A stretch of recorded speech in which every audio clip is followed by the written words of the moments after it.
Ujú. Vivimos como inundados de información, ¿cierto? Y a veces es casi imposible agarrarle la vuelta a los problemas complejos si solo vemos una partecita. Ujú, totalmente. Es como tener solo una pieza del rompecabezas. Exacto. Y justamente por eso hoy queremos hacer una exploración. Ajá. Es el libro colectivo Investigación Universitaria desde la Transcomplejidad. Una publicación fresquita, ¿eh? Producto del trabajo de varios autores de la Red de Investigadores de la Transcomplejidad, la REDIT. Un trabajo conjunto interesante. ¿Sí? Y la idea es sacar las claves del libro. ¿Cómo se imaginan ellos la investigación ideal en... El contraste. Claro, claro. ¿Y qué futuro le espera si la cosa sigue igual? Y, bueno, ¿cómo llegamos hasta aquí? Todo visto con ese lente de la transcomplejidad. Así es. Y para que estemos en la misma página, la transcomplejidad, como la plantea el libro, es básicamente una forma de ver el conocimiento. Una forma de ver el conocimiento, la realidad, como algo súper interconectado, ¿sabes? Con muchas capas. Ok. Propone ir más allá de las divisiones clásicas entre carreras, entre disciplinas, para entender mejor. No es solo sumar pedacitos, sino ver cómo interactúan, cómo se afectan. Mm, Interesante punto de partida. Entonces, a ver, empecemos por el ideal. Según este enfoque del libro, ¿cómo tendría que ser la investigación universitaria? Su propósito, su razón de ser. Pues mira, la visión que presentan es bastante clara y ambiciosa. La misión central, la ideal, no debería ser solo, digamos, producir papers, Ujú. sino contribuir de verdad a resolver problemas concretos, problemas sociales, culturales, económicos, que la universidad se integre a la comunidad, que dialogue. Es una visión muy comprometida. Ujú. O sea, dejar la teoría pura y meterse en el barro de los problemas reales. Exactamente. Y eso se conecta con otra idea que exploran, la de la universidad inteligente. Ujú. ¿Inteligente en qué sentido? ¿Mucha tecnología? Bueno, sí la incorpora, pero no es solo eso. Es más, pensar la universidad como un ecosistema vivo, ¿sabes? Integrado, que se adapta, que innova. Ok. Y sí, claro, usa herramientas como IA, Big Data, pero con un fin: impulsar la colaboración entre áreas y generar conocimiento que sirva, que tenga impacto social real. Entiendo. Ujú. En ese ideal, la investigación es como el motor, ¿no?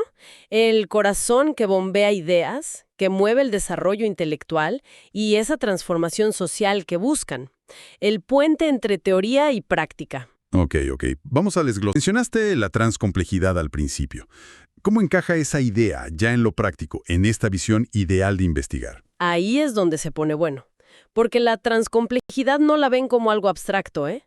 La ven como una herramienta clave, casi una necesidad para llegar a ese ideal. Una necesidad.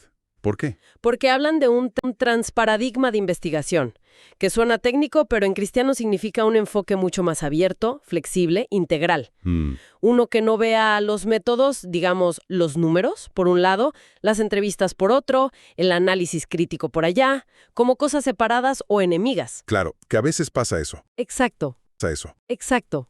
Exacto.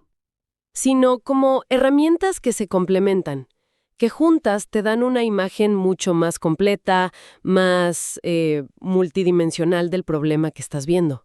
Ujú. Además, plantean que este enfoque es el que permite como tejer juntas todas las dimensiones de esa universidad inteligente: lo cultural, lo social, lo tecnológico, lo pedagógico. Ujú.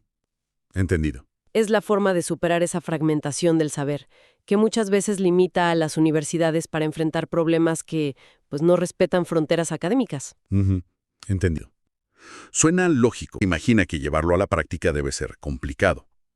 Entonces, si resumiéramos las características clave de esa investigación ideal, ¿qué destacaríamos? ¿Como un retrato robot, decías? Sí, se perfilan varios rasgos clave. Primero, la finalidad. Investigar no por cumplir, sino buscando impacto real, impacto científico y sociocultural, transformación, soluciones concretas. Ok, la finalidad clara. Luego, el enfoque. Tiene que ser colaborativo, olvidarse del investigador lobo solitario, participativo, incluir a la comunidad, y transdisciplinario, Y transdisciplinario, romper muros. Colaboración y apertura. Y por último, sus rasgos. Debe ser innovadora, reflexiva, que se mire al espejo, integradora, dinámica, apoyada en tecnología, pero con inteligencia, y, súper importante, que nazca de necesidad. Tipo de investigador también, ¿no? Claro, un investigador con pensamiento crítico filoso, con iniciativa, casi un emprendedor, y con aguante, con resiliencia para lo incierto. Y esta idea no es solo abstracta, ¿verdad? El libro muestra cómo gente de distintas áreas, administración, derecho, ingeniería, se imagina este ideal desde su trinchera. Correcto. Hay miradas desde distintas disciplinas. Y lo interesante es ver que, aunque cada campo tiene su lógica, todos coinciden en que hay que mirar más allá del propio patio. En que hay que conectar con otros saberes y, sobre todo, vincularse con la realidad social para ser relevantes de verdad. Bien, tenemos el cuadro ideal bastante nítido. Pero aquí es donde, como dicen, la puerca tuerce el rabo. Toca contrastar ese sueño con lo que el libro llama la realidad visible. Ahí vamos. ¿Cómo describe esa realidad actual de la investigación en las universidades? Al menos en el contexto que analiza. ¿Cuáles son los frenos principales? Bueno, el libro es bastante franco al decir que no hay una sola realidad, que varía mucho según la disciplina, la universidad, el país. Pero sí identifica unos desafíos comunes que parecen muy extendidos, muy profundos, sobre todo en el contexto venezolano que se analiza en detalle. Me imagino que la falta de recursos es lo primero que sale. Sin duda, es un tema, recurrente y crítico. Se habla de escasez crónica de fondos, que limita todo. Pero ojo, no es solo la plata. ¿Qué más? También se menciona una burocracia administrativa que a veces ahoga la iniciativa. Procesos lentos, rígidos, infraestructuras debilitadas, equipos viejos. Claro. Y algo muy sensible, la precarización de los salarios de investigadores. Eso desmotiva a cualquiera, ¿no? Totalmente. Y hay una tensión de fondo que describe el libro, muy interesante. La lógica de los gestores, que buscan eficiencia, control, resultados predecibles, choca de frente con cómo es la investigación de verdad. Investigar requiere creatividad, flexibilidad, tomar riesgos, aceptar que no sabes qué va a salir. Y eso no cuadra fácil con la lógica administrativa tradicional. Esa tensión entre administrar y crear, clave, se ve en muchos lados, pero en investigación debe ser brutal. ¿Y qué hay del tipo de investigación que se hace? El enfoque, la calidad. Ahí está otro nudo complicado. Una crítica fuerte que aparece es que muchas veces, sobre todo en pregrado y posgrado, investigar se ve más como un requisito para el título. Un trámite. Una vocación real por descubrir algo, por resolver algo. Y eso lleva a que predomine un enfoque muy encerrado en cada disciplina, muy funcional, a veces repitiendo fórmulas sin pensar mucho. Se menciona, por ejemplo, que en Derecho o Ingeniería a veces siguen paradigmas muy rígidos, muy reduccionistas que no ayudan a ver la complejidad. Y eso afecta la calidad, me imagino. Claro. Todo eso impacta en una cultura de investigación que se describe como débil en general. Y a veces se traduce en baja calidad o problemas. Investigar es un trámite y la cultura es débil. Eso tiene que pegar en la formación de nuevos investigadores y en retener a los que hay. Directamente. El libro señala carencias en la formación específica para investigar, tanto en estudiantes como a veces en los mismos profes. Se nota cierto desinterés en algunos sectores. Qué complicado. A veces hasta hay líos entre lo que te guía el tutor y lo que te evalúa el jurado. Y un fenómeno gravísimo que resaltan para Venezuela: la caída constante del número de investigadores activos. Mucho por la migración, la famosa fuga de cerebros. Se va gente valiosísima. Terrible panorama. ¿Qué tan relevante es la investigación que sí se logra hacer? ¿Se conecta con los problemas de afuera de la universidad? El diagnóstico del libro sugiere que, a menudo, no lo suficiente. Describe una desconexión importante entre los temas que se investigan y los problemas sociales o las necesidades reales de las comunidades. O sea, se investiga para adentro. En muchos casos sí. Y para rematar, los sistemas para evaluar a los investigadores se fijan mucho en cuántos artículos publicas en revistas indexadas y tal. Las métricas. Exacto, las métricas. Y a menudo ignoran el impacto social real que pudo tener un proyecto aunque no haya terminado en la revista top. Es un cuadro. Bastante desalentador, la verdad. Y el libro da datos concretos, ¿no? Mencionaste una encuesta. Sí, la ENOVU 2023. Y arrojó un dato, mira, demoledor. Casi la mitad, de los docentes universitarios en Venezuela no había publicado ni un artículo en los últimos 5 años. La mitad. Es muchísimo. Muchísimo. O esa tensión que comentábamos entre la lógica administrativa y la naturaleza creativa e incierta de investigar, es como un choque de culturas dentro de... Esos datos aterrizan el problema, ¿no? No son solo quejas al año. Para nada. Reflejan problemas muy reales, con consecuencias palpables en el día a día. Visto el ideal y esta realidad tan cruda, el libro se anima a mirar al futuro. Si la cosa sigue más o menos igual, ¿qué le espera a la investigación universitaria según este análisis? ¿Qué escenarios dibuja? La proyección que hace el libro es, francamente, preocupante. No es una bola de cristal, claro, sino una advertencia basada en las tendencias. Y dibuja una trayectoria negativa que se va agravando. A ver. A corto plazo, si no hay cambios fuertes, se prevé que la investigación pierda relevancia, que la universidad produzca conocimiento cada vez menos útil para la sociedad, que se aísle más, como dice el texto, en su claustro. Encerrada en sí misma. Exacto, y eso genera más desmotivación en los pocos que investigan y frena la innovación. Eso a corto plazo. Eso a corto plazo. ¿Y si la inercia sigue a mediano plazo? El escenario se pone peor. Se habla de una desvinculación cada vez más grande. Universidades desconectadas entre sí, y todas desconectadas de otras organizaciones, del sector productivo, de la sociedad. Un aislamiento total casi. Sí, se desperdiciaría todo el potencial de cambio que tiene la universidad. Sería cada vez más difícil formar nuevos investigadores, y la pérdida de talento se aceleraría, y la consecuencia lógica, la ciencia se volvería algo ajeno para la mayoría. Suena a muy largo plazo. ¿Qué pasa si esta tendencia se consolida del todo? A largo plazo, las consecuencias podrían ser, devastadoras, quizá irreversibles. El libro habla de una pérdida incalculable de talento humano. El conocimiento y la formación universitarios se volverían obsoletos, incapaces de responder a los cambios Desconectados del mundo. Totalmente. La investigación quedaría como algo marginal, anecdótico, anacrónico. Y ojo, se insiste en que disciplinas clave como el derecho podrían volverse irrelevantes si no adaptan cómo investigan. Las implicaciones de algo así son gigantescas. Van mucho más allá de la academia. Absolutamente.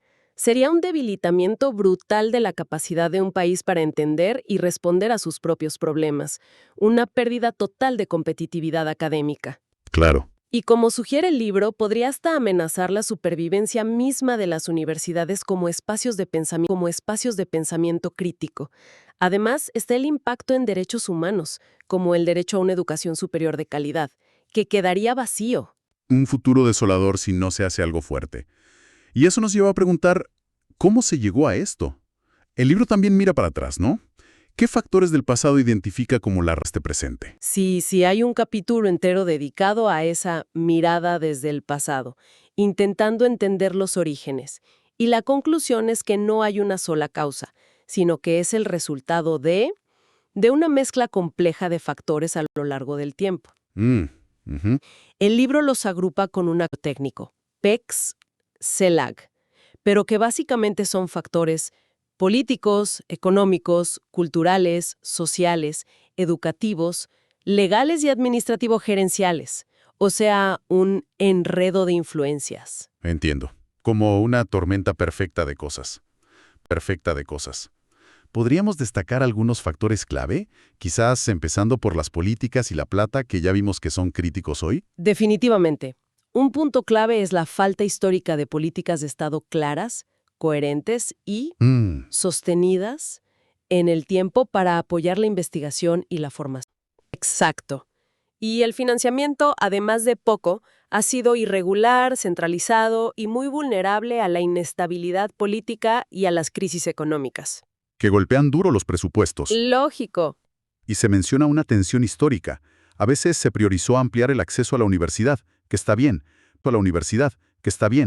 pero sin invertir lo suficiente en asegurar la calidad y en fomentar la investigación a la par. Tiene sentido. ¿Y en cuanto a la cultura académica, las formas de pensar? Ese es otro factor de peso.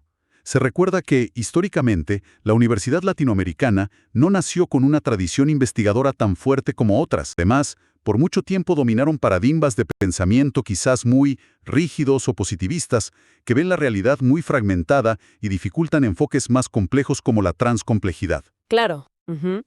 Eso se suma a una cultura investigativa que, en general, se describe como débil. Los valores de la ciencia débil. Los valores de la ciencia, curiosidad, rigor, colaboración, no siempre están tan arraigados. Y la división histórica entre disciplinas creó silos difíciles de romper. Comprendo. ¿Y la propia formación, la educación? También se ven debilidades históricas en cómo se ha preparado a profes y estudiantes para investigar. Currículos que no se actualizan, métodos de enseñanza muy pasivos que no fomentan la curiosidad necesaria. ¿Hay otros factores más estructurales o de contexto que menciona el libro? Sí, varios. La persistencia de estructuras administrativas muy burocráticas, lentas. El deterioro progresivo de la infraestructura. Y la fuga de cerebros, que ya dijimos que es un problema actual, pero que tiene raíces históricas. Un drenaje constante de talento. Y hay un punto muy interesante, sobre todo pensando en ingeniería en Venezuela. Una tendencia histórica a ser más bien consumidores de tecnología importada, aprovechando la bonanza petrolera, en vez de desarrollar una producción propia de conocimiento y tecnología. Ese punto de la vocación consumidora de tecnología es muy revelador. Muestra cómo algo que parecía una fortaleza económica, como el petróleo, pudo terminar frenando el desarrollo propio en áreas clave. Qué ironía, ¿no? Totalmente. Ilustra perfecto cómo estos factores históricos se enredan de formas complejas y a veces con resultados que uno no esperaría. No es una historia simple. Ahora, entiendo que el libro ya es bastante, sino que también aterriza en casos específicos de universidades, como UNELES, UNEG, UFT. ¿Es así? Correcto. Hay una sección importante que justamente busca bajar todo esto a contextos reales, institucionales. Analiza cómo estos desafíos, tensiones e incluso los ideales se ven en el día a día de universidades concretas. ¿Algún ejemplo rápido?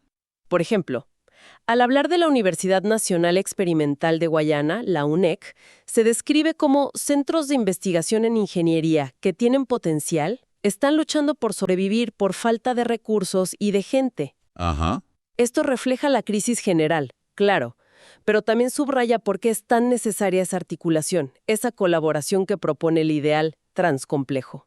Son ejemplos que conectan la teoría con lo que se vive en los pasillos. Y más allá de describir, el libro propone algo. Sí, y creo que esa es una de las partes más valiosas, más esperanzadoras. Los autores que analizan estos casos no se quedan en el diagnóstico. Cierran planteando preguntas específicas. ¿Preguntas para quién? Preguntas para impulsar la reflexión y sobre todo la acción, la transformación dentro de sus propias universidades. Preguntas que nacen de ese análisis crítico y buscan abrir caminos. ¿Podrías compartir un par de ejemplos para darnos una idea del tipo de reflexión? Claro, son preguntas que invitan a pensar y actuar. Por ejemplo, una es, ¿cómo podemos desarrollar investigaciones transcomplejas que de verdad respondan a las demandas de las universidades inteligentes, usando lo que sabemos de gestión para hacerlo posible? Buena pregunta. Otra, más enfocada en la Universidad Fermín Torre. ¿Qué acciones concretas deberíamos tomar para mejorar la investigación transdisciplinaria? pensando en cómo gestionar y retener el talento. Clave lo del talento. Y una más, con un enfoque ético importante. ¿Cómo logramos que la investigación transdisciplinaria incorpore de verdad a los humanos? Son preguntas potentes, ¿eh? Van al hueso. Y lo interesante es que no buscan respuestas fáciles, sino que lo hacen desde esa perspectiva transcompleja. Reconocen que no hay soluciones simples. Muestran ganas de buscar salidas. Exactamente. Reflejan un compromiso con transformar las cosas, usando la transcomplejidad no como un adorno, sino como una herramienta para analizar y proponer caminos más integrales, más efectivos. Entonces, si tuviéramos que destilar el mensaje central de todo esto que hemos explorado, ¿cuál sería? El mensaje es claro y tiene un tono de urgencia. La investigación universitaria, al menos en contextos como el venezolano que se analiza a fondo, enfrenta una brecha enorme entre lo que debería ser un motor de conocimiento relevante y cambio y lo que es, limitada por la escasez, enfoques y desconexión. El futuro, si todo sigue igual, no pinta bien. Y en este escenario, la transcomplejidad aparece no como una solución mágica, pero sí como una propuesta seria para abordar esto de forma más integral, conectada y al final más relevante. Es una llamada clara a la transformación, entonces. Sí. Sin duda, una transformación profunda que pasa por superar la fragmentación del saber, dejar atrás los silos, fomentar colaboración real, efectiva, no solo entre académicos, sino con la sociedad, con las comunidades, con las empresas. Abrirse. Hacia las preguntas y problemas urgentes. El gran valor de un trabajo colectivo como este libro es justamente ofrecer ese análisis reflexivo, a veces duro, pero necesario, para empezar a impulsar esa transformación. Y para cerrar, una reflexión que quizás nos queda picando. Todo este análisis se centró en la investigación universitaria. Pero esta idea de la transcomplejidad, esta forma de ver la interconexión de todo, las múltiples capas de cualquier problema, ¿cómo podría aplicarse fuera de la universidad? Buena pregunta. ¿Podría cambiar cómo generamos conocimiento o buscamos soluciones en otros ámbitos? ¿Cómo cada persona intenta aprender y entender este mundo tan complejo en el que vivimos?